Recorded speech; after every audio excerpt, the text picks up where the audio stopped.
Tonight, Front Page Challenge welcomes the outspoken Negro leader, Malcolm X. Sir, what's the real reason why you two men split? Is it merely ideological, or is it personality? What else? Probably personality. It was not the statement that originally was given by the movement when we split. It's more personality than anything else. You've called people like Martin Luther King, who just got a Nobel Peace Prize, an Uncle Tom. Is this correct, first? Well, I'd rather say that in the States, there's a law that has recently been passed, or a decision handed down by the court, wherein if you call someone an Uncle Tom, they can sue you for libel. Well, so I never refer to them as Uncle Toms. I would say that Uncle Martin is my friend. Uncle Martin is your friend, yet you would disagree with his approach to what he wants to accomplish. Definitely. If his approach would bring about what the black man in America needs to completely eliminate the problem that we have, I would say well and good. But I very much doubt that anyone who adopts the approach that Martin Luther King has been teaching to our people in that country can point to any meaningful gains that has actually served to solve the problem. Black Muslims have sometimes, whether you have or not, and I think probably you have sometimes, it seemed to me, been preaching hate to meet hate.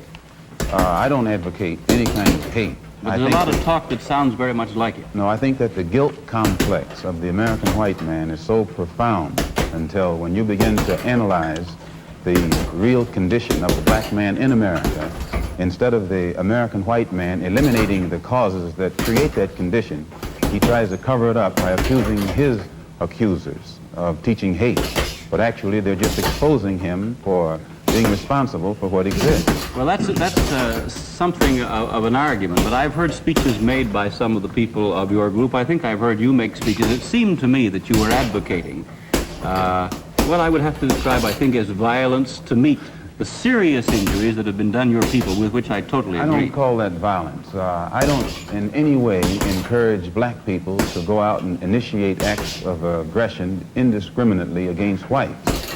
But I do believe that the black man in the United States, and any human being, anywhere, is well within his right to do whatever is necessary, by any means necessary, to protect his life and property, especially in a country where the federal government itself has proven that it is either unable or unwilling to protect the lives and property of those human beings. Just before Pierre takes it, you've got a pretty good fighter and the world's heavyweight champion lined up with you to help out. Yes, Pierre. Well, Mr. X, I guess I call you that. Is that the proper appellation, Yes. Mr. X? I'm wondering if you still believe, as I think you certainly did at the time you were allied to the black Muslim movement, in a segregated black nation in North America. I don't believe in any form of segregation or any form of racism. I'm against any form of segregation and against racism. Am I right in saying that the black Muslim movement, which you have left, did believe in that? Well, Elijah Muhammad taught his followers that the only solution was a separate state for black people. And as long as I thought he genuinely believed that himself, I believed in him and believed in his solution. But when I began to doubt that he himself believed that that was feasible, and I saw no kind of action designed to bring it into existence or bring it about, then I turned in a different direction. Are you still a Muslim yourself? Oh, yes. I'm a Muslim. I believe in the religion of Islam, which believes in brotherhood, complete brotherhood of all people.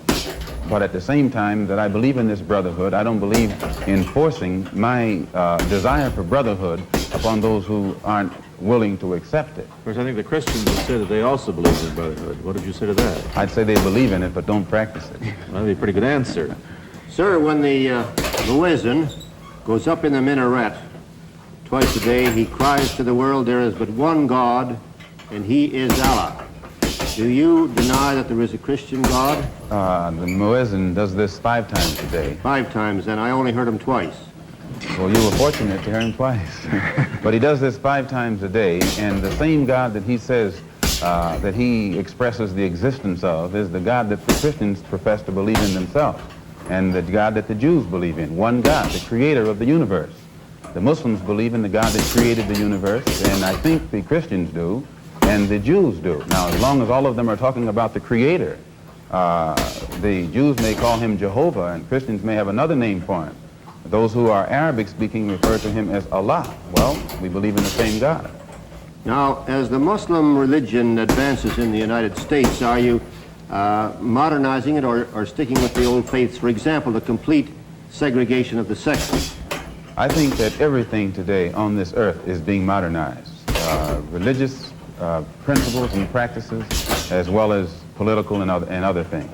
Now, when you went to Mecca, this is a very sacred and forbidden city. I tried to get to Mecca myself and certainly didn't make it, not being a Muslim. But how would they accept you as one? You're an American. There are few American Muslims. This is true, and by being an American and not having not being able to speak the Arabic language, I did strike a snag, a very serious snag. But I was fortunate to have been pretty well known by the officials in Arabia, and they knew too that I had accepted Orthodox Islam. It had been highly publicized in the paper, and I became a guest of the state. I was a guest of Prince Faisal, the present King Faisal, and they made it possible for me to go before the committee, Hajj committee or Hajj court, who examines you and asks you questions about your belief, and if you pass it, then you are okay to go to Mecca. But you would have to have a translator then. I had one.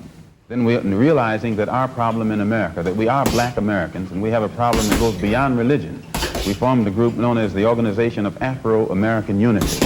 And the objective of this organization is non-religious, number one. Any Negro can belong to it. And the objective of that organization is to bring about a condition that will guarantee respect and recognition of the 22 million black Americans as human beings. We feel that the problem, number one, of the black man in America is beyond America's ability to solve. It's a human problem, not an American problem or a Negro problem.